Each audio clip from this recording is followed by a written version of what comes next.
Good evening, good morning, good night, whatever the case may be, it's your favorite, and I do mean favorite, world history teacher. I'm Coach Hughes. Come on in, pull up a seat. If you're not at home, why? Why are you not at home? Why are you not home in the bed watching this, learning some important historical facts? We will be continuing our discussion on the ancient Greeks. So far, we've covered section 1 and section 2. Section 1 was all about the geography. And Greece, well, they didn't have good geographical features. It was rocky, it was mountainous, their terrain, terrible. But they learned how to live off the sea because they were classified as a peninsula surrounded by the Mediterranean Sea, the Aegean Sea, and the Ionian Sea. So they became experts, know how. They become expert shipbuilders. And when you learn how to build a ship, you better learn how to drive it. So they used wind power and they learned how to harness the winds of those three seas mentioned earlier. And as you can expect, they became experts at fishing as well, because that's where you're truly going to get the majority of your food since their terrain was terrible, little bit of farmland. Most of their food is going to come from trade or from fishing. Section 2 was all about government. I know you're excited about that. We talked about an oligarchy, a direct democracy, and even a representative democracy. We also mentioned that the U.S., the United States of America, is technically not a democracy, but a constitutional republic as well. Which leads us into our discussion today. A lot of people kind of get fired up about this topic, trying to move my head around here to the perfect location. So, one topic that students always find interesting is mythology, gods and goddesses. So let's dive into the fact and see just what the Greeks actually believed in. In fact, a lot of the ancient cultures did kind of believe in gods and goddesses. Now, the Greeks, you could argue, took it to the next level when they brought up mythology. So instead of science, the know how, the ancient Greeks used mythology, stories about gods and heroes to try to explain how the world works. Really, they didn't have the know how, the capability how. They didn't have the education when it comes to science to really understand the ins and outs, the workings of the world. So, to make them feel knowledgeable, to make them feel like they understood, they tried to explain how the world works through this type of storytelling, mythology, why natural or historical events actually happen. All right. So the Greeks, and I'm moving my head across the screen. I know that might annoy some people. I'm trying to fix it just right. Now, the Greeks believed that the gods caused natural events, from the rising of the moon to thunderstorms. Everything that they couldn't explain scientifically was attributed to the gods, from disasters to daily events. It probably made them feel a little bit better if they could explain some things, how things were actually working, or if they just believed the stories that they were actually telling each other. It probably gave them a little bit of satisfaction knowing this is how we think the world, works. Now, the Greeks believed that the 12 most important gods lived on Mount Olympus, the highest mountain in Greece. And I want you to think about this. I grew up in the small town of Dutton, Alabama. It's above Scottsboro, over there in Jackson County in northeastern Alabama. Beautiful scenery, but it was atop of Sand Mountain. So if you were there in the valley of Scottsboro in the morning and maybe a low frog fog took place. And if you looked up at the top, you couldn't see the top of this mountain, even though it's very small. And you're taking Mount Olympus, which is the tallest mountain of all of Greece. That's probably what happened. Imagine people looking up at this tall mountain. Imagine a fog setting in on this mountain and you couldn't see the top. That's when your stories start. That's when the imagination starts to run wild. Hulk Hogan used to say in wrestling, "What you gonna do when the 24-inch pythons are on you, brother?" My Hulk Hogan imitation there. Can't speak today. So this is when your imagination starts to go wild. This is when you start to tell stories, when you don't know what is going on. And if a fog rolled in and you couldn't see the top of Mount Olympus, this is the idea that the Greeks started to tell stories. Hey, the gods, they're meeting. They're meeting right now. You can't see them, as John Cena would say. You can't see them, but they're there. Now, Greek myths were stories about gods and heroes. In these stories, gods had special powers, but looked and acted human. One of the big things that I want you to take away from this class is, are you in 2020, or whatever year you're watching this in, are you different from people in the ancient world? We still love stories. We still love superheroes. These stories had gods with special powers, but looked and acted like humans. You ever heard of Clark Kent, aka Superman? From Krypton, looks human, isn't, but has all of these abilities. Okay? Think about Thor, the god of thunder. Giving a shout out to Marvel here. Look and acted human, but had these godlike abilities. We are enthralled in storytelling. We go in masses to watch movies about heroes. Peter Parker, aka Spider-Man, special abilities. Ooh, spider senses. Somebody must be coming. We still have this ability in the year that you live in, 2020 or beyond, and we still are enthralled with these stories. We still love to tell these stories. Are you that different than people that lived long ago? Now, the Greeks followed, as you can imagine, rituals to win the gods' favors. They hoped that the gods would grant them good fortune in return. If they are controlling the world, we want to do everything to have a good world. Okay? Now, some myths told not of gods, but of heroes. I can be a hero with just one duty. Each city had its own hero, real or fictional, who would slay terrible monsters. Now, think about that. Each city had its own hero. We still do this. You ever heard of a city called Gotham? Bruce Wayne, aka Batman. Ever heard of Star City, aka the Green Arrow? Ever heard of Central City, the Flash?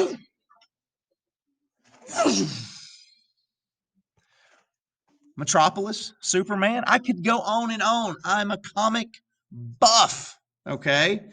I could tell you about all of the DC comics that I watch on the CW, or all the Marvel movies that you guys have probably watched as well. Are people that different? And the answer is no. We want to be heroes. We want to hear stories of heroes. We want to get away from our daily grind, and we want to be enthralled in these types of storytellings. The Greeks did it for a little bit different reasons. They were trying to understand how the world works, but to some degree, it was also storytelling as well. Now, probably, arguably, the most famous of all Greek heroes was Hercules. Picture here, played by Dwayne Johnson, aka The Rock. Dozens of movies, animated, real life, Hollywood movies have been devoted to the character of Hercules. By far, probably the most famous Greek hero there ever was. Now, the Greeks believed in prophecy or predictions about the future. Are you different from the Greeks? Only if we had something that kind of tells us prophecy. I got it. College game day. College game day. Every Saturday, if you are a college football fan, you are watching the preview show to the day of college football. And you know what they do at the end? They prophesize. They make predictions. Lee Corso puts on different mascot heads at the end to predict who's going to win the game. We still do that. There's other ways. Got to think about the other ways that, hey, the Magic 8 Ball, okay? You make predictions. Hey, is this going to be a good year? The Magic 8 Ball says, cannot predict now.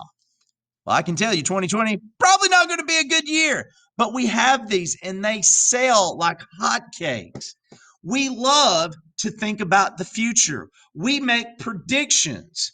People play fantasy sports. They're making predictions of who is going to score touchdowns or have the most receiving yards or have the most rushing yards. We do it every week. Now, many Greeks, how they prophesied, how they predicted, many Greeks visited an oracle to receive a prophecy. Now, oracle was a sacred shrine where priests or priestesses spoke for a god or goddess. They're telling what's going to happen through the listening, through the hearing of a god or goddess. The most famous, arguably, oracle was the Temple of Apollo at Delphi. Now, listen, this has been in movies too. If you've ever watched the Matrix movies with Keanu Reeves, one of the first things that he does in the first Matrix movies is he goes to see an older lady who is going to predict, who is going to prophesize what's going to happen later in the movie. And you know what they called her? The Oracle. Where did they get that from? I don't know. Oh, yeah, that's right. Ancient Greece. Now, the Greeks believed, here is one type of myth. The Greeks believed that Demeter, the goddess of agricultural, that would be farming for you layman people out there, caused the seasons. How? It's because Hades, the god of the underworld, kidnapped Demeter's daughter and took her back, well, to Hades, if you don't mind me saying. Now, Demeter struck a bargain to get her daughter back for half of the year during the spring and summer. And in the winter, she missed her daughter, and because of her grief, the plants did not grow. Hence, this is a myth. They didn't understand the sun rotating around, well, not the sun, but the earth rotating around the sun on a 23.5-degree axis causes the seasons. They didn't understand that, nor would they understand that.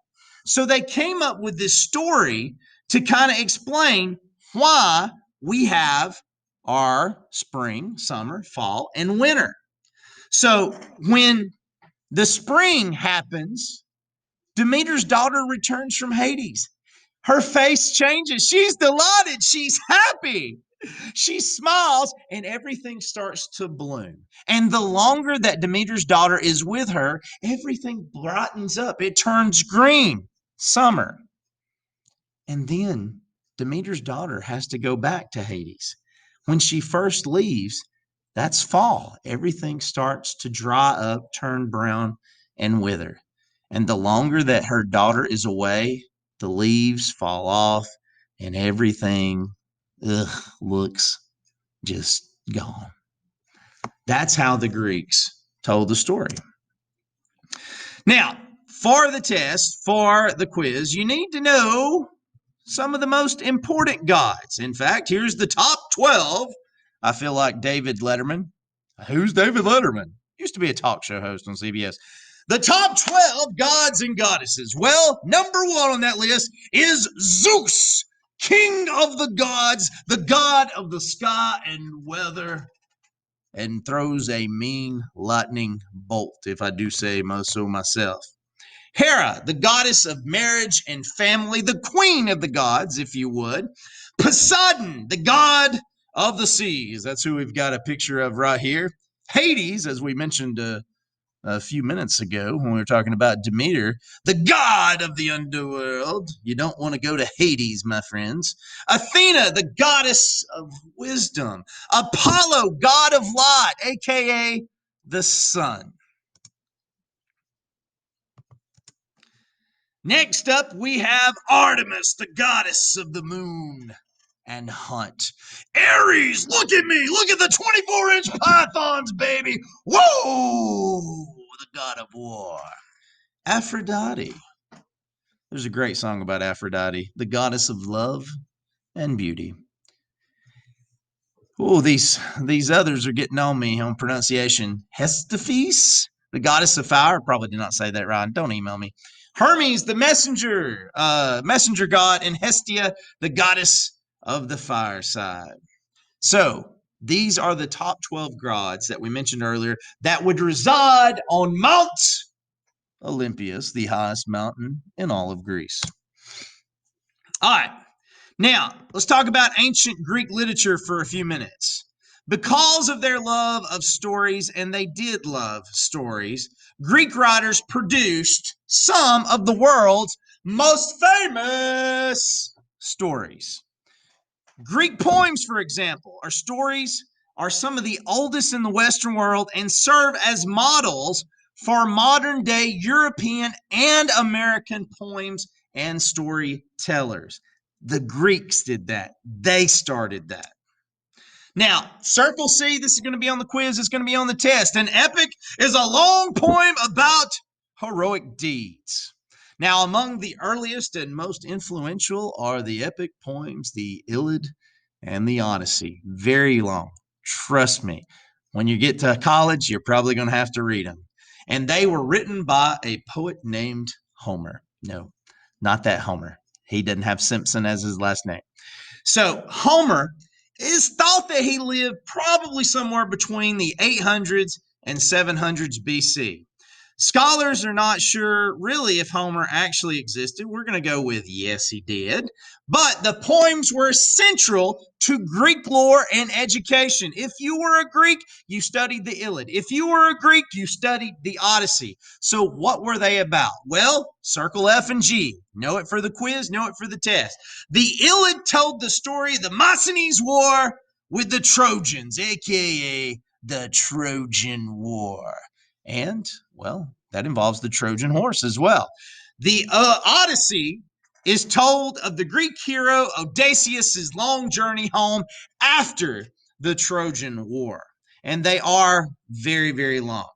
So in the Odyssey, you're going to get about 10 years worth of Odysseus trying to get home.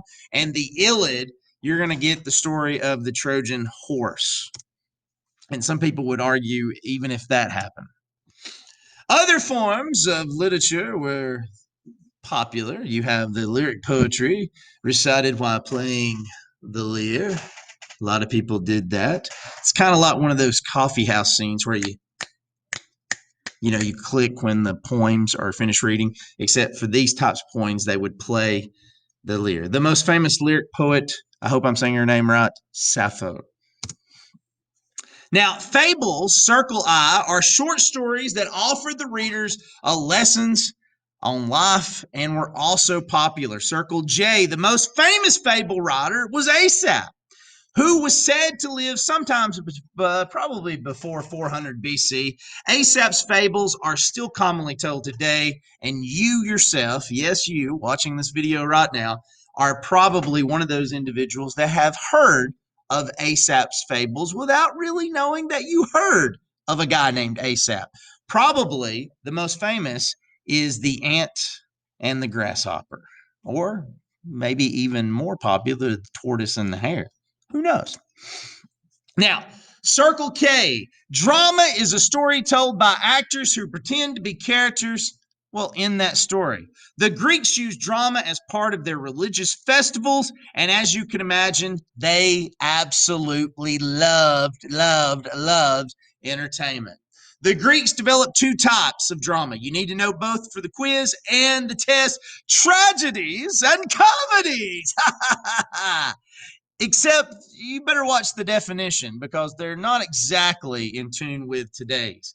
A tragedy is a story of a person who tries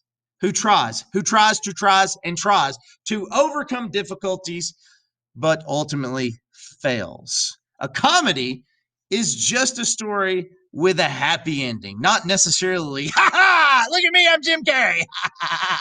Not necessarily just a ha ha funny story, but a comedy is a story with a happy ending. Euripides wrote plays about real life people instead of gods. Gosh, think about that. If people were to do something called reality TV, oh, wait, we do that, don't we? Are you different from people that lived long ago?